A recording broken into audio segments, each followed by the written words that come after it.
Hi, everyone. I know I'm just a smidge early today, but trying up some different technology. So we'll see, and a different time of day. So we'll see how today goes. So I'm Virginia. I'm a personal coach working with those that want to thrive personally and professionally, but are just feeling stuck. I spent 24 years in the banking and finance industry. I worked from starting as a teller at a local community bank to being a senior vice president of a $27 billion bank by the time I was 28. And it wasn't fancy degrees and connections that got me there. It was hard work and determination. Now, I want to help others have that kind of success or even greater success. So here I am. Recently, the question was posed to me, how do I show up for myself? And as I started thinking about that, I was like, you know what? I never miss a commitment, right? Whether it was for my boss, my employer, community, family, friends, personal trainer, my own coach. If somebody was expecting me to get something done or be somewhere at a specific time, they knew I'd be there. And if that meant, that time I set aside to relax and read a good book, or it meant no workout in the morning because I had to be into the office for an early meeting, okay.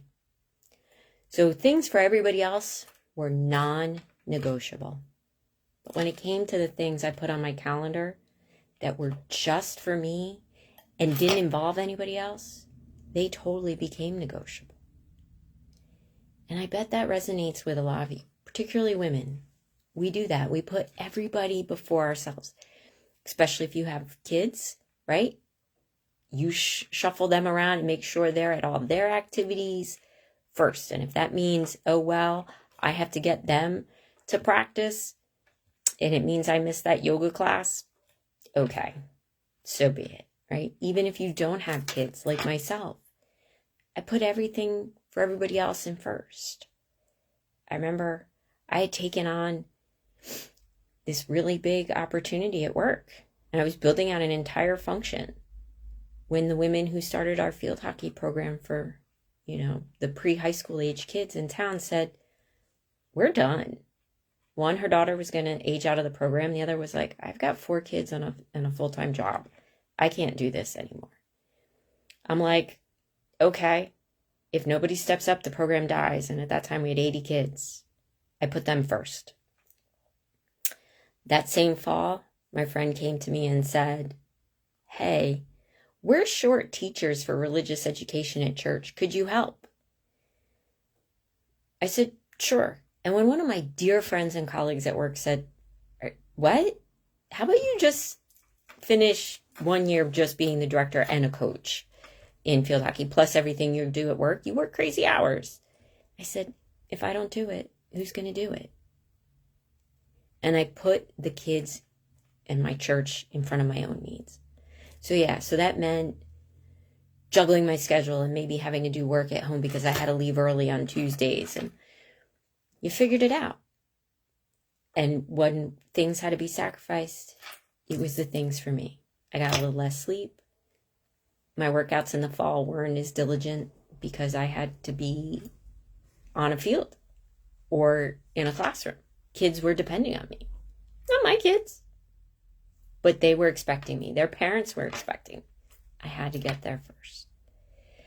And you know what? Through that period of time, I also remember there were days where I thought, oh my God, I don't want somebody to walk into the office and be like, why is Virginia in the clothes she had on yesterday? Because I dropped it at my desk. That was a genuine concern, because there were nights when the lights in my office went out because I was the only one there and I was diligently typing away, and nobody was moving around to keep the overhead lights on. They were on motion sensor. So But I kept putting everybody's needs in front of me.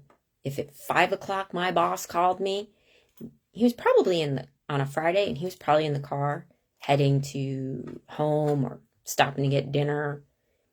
Okay, I'm going to take that call, and I'm going to sit here as my colleagues walk out for the weekend. And then he'd usually be like, hey, let me call you right back. I got to run into Walgreens or Chick-fil-A. And I'll be like, okay, I'll sit here. I'll wait till you're ready to talk to me. Again, sacrificing my own time. And you know what? I thought it was for a greater good. And then I was suddenly moved out of that role. But the upside was, hey, once I get over, I'll admit, especially if one of my coworkers is watching, former coworkers, I was angry. Once I got over that, I thought, you know what, this is a blessing. I really was working myself to death. I wasn't getting enough sleep. I wasn't exercising enough. Forget about downtime. That wasn't happening. Well, I made a commitment to myself. I'm not going to work like that again. I'm not going back to that environment. My health and my well-being is more important, because at the end of the day, there was a political move that needed to be made to benefit my boss, and he made it. And I was a consequence. I'm not bitter. It's fine. I'm loving where I am now. So please don't think I'm just sitting here to be an angry person. But last year, when I had the opportunity to decide, do I want to raise my hand and take a severance package and make a career change? Or do I want to roll the dice that the boss, who's barely known me a few months, if he has to do a reduction, will keep me? As I was debating what to do, another dear friend and colleague who was now in the team I had been moved out of said, listen, there's an opportunity. One was a role very similar to what I'd had. And then there was one that was a little bit lesser. And so I thought about it, and I was like, no. I'm keeping my commitment to myself. I'm keeping my commitment for my well-being. And I'll admit, that came at a cost. I walked away from a comfortable income. And the potential for, even in those other roles, even at a lower level, was comfortable. But I'd made two commitments. One, I wasn't going back to working like that and in that kind of environment. And whether it was close or further down the food chain from that boss, it flows downhill.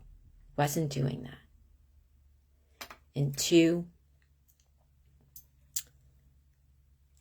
I said, I'm not going to be the example to the other women, particularly, and those younger in their career, to see someone move up and not be rewarded for it and go backwards. I couldn't bear that. Again, here I am. I'm putting the needs in front of others. Thankfully, I think I've made a great choice. But those other people's needs came first. So we all do it every way. But it's time that we start making ourselves and those commitments, even if nobody else is waiting for us, a non-negotiable. You need sleep. You need to exercise. You need quiet downtime. So even if it doesn't matter, there's not a cost or somebody counting on you to show up at a yoga class, do it if that's what fuels you. Maybe it's blocking out time to sit and just read. Lose yourself in a book for an hour. Make it non-negotiable. Learning something new. Whatever it is that fuels you and fuels your soul, make it non-negotiable. As much as getting sleep and brushing your teeth. Those are important too. Don't give that up. That is a non-negotiable. But sometimes we forget about our total well-being. Maybe we'll make the effort to make a healthy meal for our family, but we won't make the time to do something that keeps us spiritually, mentally healthy. We have to make ourselves, remember, at some point, you'll have a different job. You'll have a different boss. Your kids will grow and move out and maybe even move away. You know, that personal trainer at the gym will move on, or you'll give up your gym membership. Maybe the gym will close. At some point, though, remind ourselves that we are the only person with ourselves 24/7, year after year. We are a priority. You know, it's probably been overplayed, but I'm going to overplay it again. We really should listen to the safety speech, the airlines. Put your mask on first before helping those around you. Probably most, if you fly often, you don't even listen to that anymore. I know I stopped. But it's really true.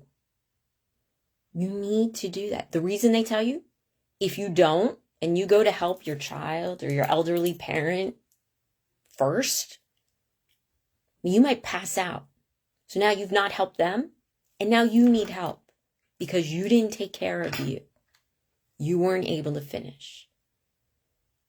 So in life, we need to remember that. You got to do the things that keep you well. If you're not totally well, and I don't just mean that you exercise or get your 10,000 steps in. I'm talking your total being. Mind, body, diet, it all is important. If you're not doing those things, you're actually shortcutting everybody that you are making a priority, not just yourself. Because you're not giving them your best. Because you're not operating at your best when you don't take care of yourself. So find what fuels your soul. Whether it's kickboxing or knitting, it doesn't matter. Find the time to be well in total. Make yourself a non-negotiable. It's hard. I know. I struggle with it every day. And sometimes it means shuffling it around. I didn't get to my workout this morning, but it's getting done today. I just moved it on the calendar. That's okay. It's non-negotiable. It will be done. You deserve that. Everyone in your life deserves the best version of you, and that requires taking care of yourself. If you pass out, you're no good to anybody. You're now a burden. So, if this resonated with you and you're like, that makes sense, I don't know how to do it though. That's what I'm here for. Reach out. Drop me a comment. Send me a message. Facebook, LinkedIn, whatever. You know, I don't think we can do pigeon messengers anymore, but I'm serious. If you're not sure and you're like, you're right, I need to do this, but I don't know how. How do I make that first step? Let's connect. Let's get you on that path. It won't be easy, but nothing in life worth doing is, right? But you're worth it. So with that, my friends, be well, and I'll talk to you next week.